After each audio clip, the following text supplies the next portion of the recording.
In today's video, I'm gonna be showing you how to do circle to search gestures on your Samsung phone. First of all, make sure to update your Samsung phone. So go to your phone settings, and if you see any new update available, first of all, you have to update your Android or Samsung phone.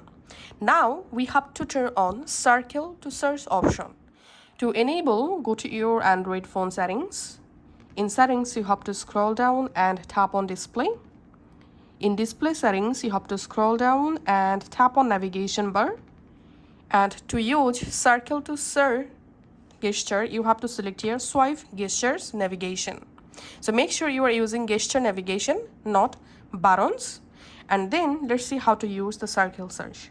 So in my case, I'm just opening my Facebook app, for example. And now, for example, pressing and holding down the home button gestures at the bottom of the screen to activate the circle to search. And now I'm just circling this image just like this, and we can see the circle image search result showing on Google.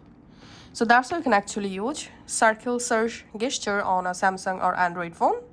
Thanks for watching.